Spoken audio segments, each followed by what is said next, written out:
So yung mga motovlog, inaabot tayo ng gabi.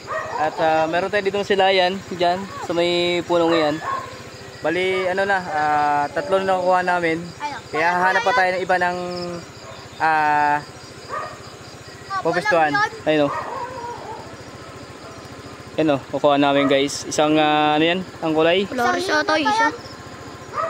So yung mga motovlog, lilipat tayo ng pwesto. Dahil, ano, let's go! Ngayong araw nga guys, samahan niyo po kami maghahanap ng gagamba dito sa Kagubatan. Talong-talong na tayo sa ating dalawa kasama kung anong lugar to. Po ay isang Palok, Purok, Ono. Yan, sa mga mahilig maghahanap ng gagamba dyan, yan, panoorin niyo po kami kung mayroon kami makita itong gagamba. Kasi medyo maaga pa. Totally talaga, ang paghahanap ng gagamba ay medyo gabi. Pero depende yung mga motovlog kung ang paghahanap ng gagamba ay mas maganda kasi pag-araw kasi marami tayong makikita iba. Bata pa kasi ako guys, mahilig talaga ako maghahanap. Tama po ang narinig nyo, bata pa lang ako, mahilig talaga ako maghahanap. Mga pinaka-paborito ko guys, paghahanapan ng gagamba ay yung maisan. Kasi ito talaga, sa totoo lang ang buhay, ang gagamba ay nasa maisan. At marami din guys sa mga palayan. Dito sa lugar nga pinunta namin guys, hindi lang yung gagamba nakita namin, pati mga baka may kabayo. Tanga-tanga mga motovlog ay maapakan mo yung ipot ng baka. Chay! Correct! So yun guys, para mabigo kami paghahanap ng gagamba kasi medyo maaga pa nga. Sabi ko nga ay mas maganda maghanap ng gagamba ay paggabi na. Kasi makita natin yung gumagawa sila ng sapot. At ayun na guys, habang sa kami pag-ikot-ikot dito sa Kagubatan ay nakita namin yung mga kabakahan. Ayan. Ang bala kasi namin guys ay doon sana kami maghahanap ng gagamba sa may Kamaisan. Ay naisip naman namin baka maya ay bigla kami babaril ng may-ari. Akala kasi may-ari ay kami nanakaw ng mais. Dito na lang kami naghahanap ng gagamba guys sa may bandang parang ito. Ayan, makita natin yung puwit ng baka. Pero sa tingin ko mga motovlog ay wala pa rin kami mahahanap ng gagamba kasi nga maaga pa nga. Ang kukulit nyo naman eh. Dapat kasi gabi para makita natin yung gagamba ng gumagawa ng sapot. Pero wag ka, yung kasama na isa ay panay-panay ang tanong sa akin. Baka daw ay siya yung tutuklawin ng ahas. At kanina pala sa akin nakabahan sa akin likod ay istiyarin ng batang aray. At ayun na guys, napapalingon ako sa aking likuran dahil may nakita doon sa gagamba. Ay problema ay maliit naman. Ay sos. At sa wakas mga guys, nakakita na kami ng gagamba. Yan, pakita ko sa inyo, sobrang laki. Ayan o. Ay, kailangan ng gagamba. Yung pala guys ay e-case. Yan, mahirap naman yan. Ay, hindi naman pwede mahawakan. Sobrang mga agat yan. At malakas din ang kamandag niya. Ang lason yun.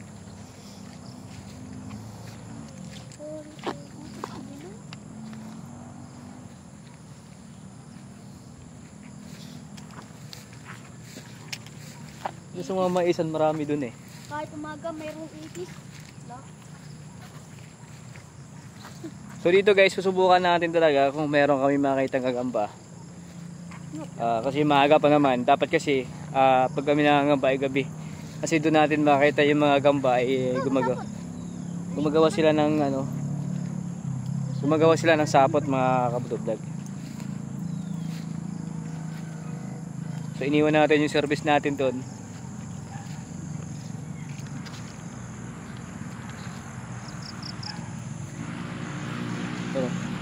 Dito ng baka tsaka kabayo.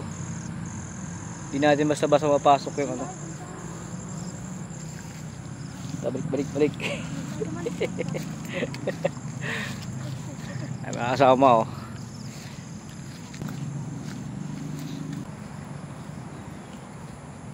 Paano nagagamba dito? Ano si Tommy? Wala. Ano si Tommy na?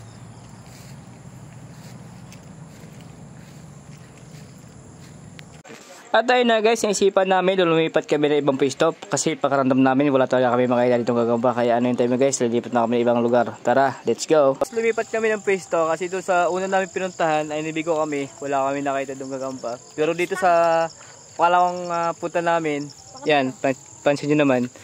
At medyo malawak din yung parang na tinatawag. So subukan natin kung may makuha talaga tayo ng gagamba. So let's go, sabahan niyo kami mga idol.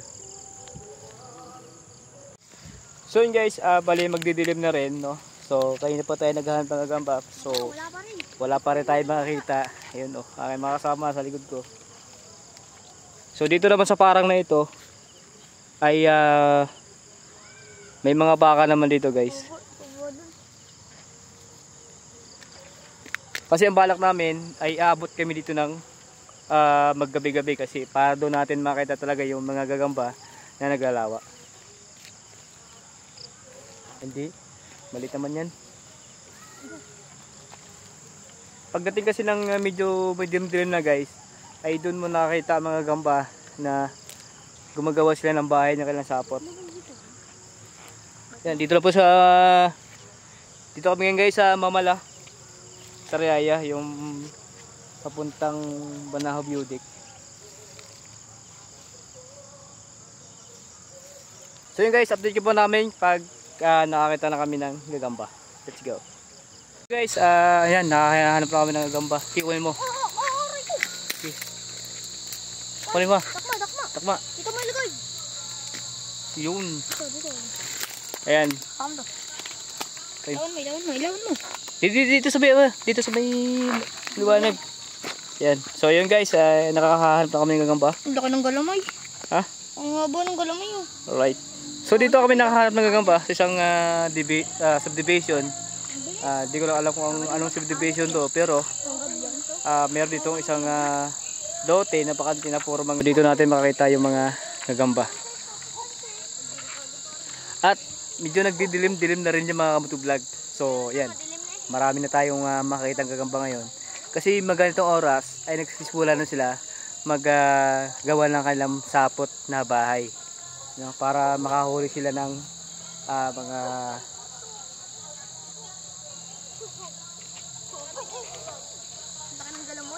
so yung mga motovlog, inaabot tayo ng gabi at meron tayo dito ng silayan dyan sa may punong yan.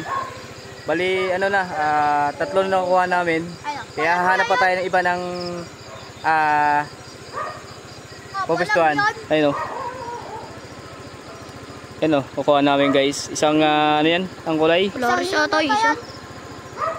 so yung mga motovlog, lilipat tayo ng pwesto dahil ano, let's go. So yung mga motovlog, lumipat kami dito sa may tapat ng Golden Heavens. Ayan. So yan, madilim. Ang marinig na natin ay puro mga kuliglig. Ayan o. So yan, tara simulan natin ulit ang paghahanap ng gagamba. Let's go. So yung mga motovlog, uwi na tayo at inabutan tayo ng ulan. Ayan, so mag-alas 7 na rin. So nakakita na rin kami ng 4 na piraso. Kaya susunod naman siguro. Kaya guys, see you next time sa paghahanap natin ng gagamba. Bye bye, let's go.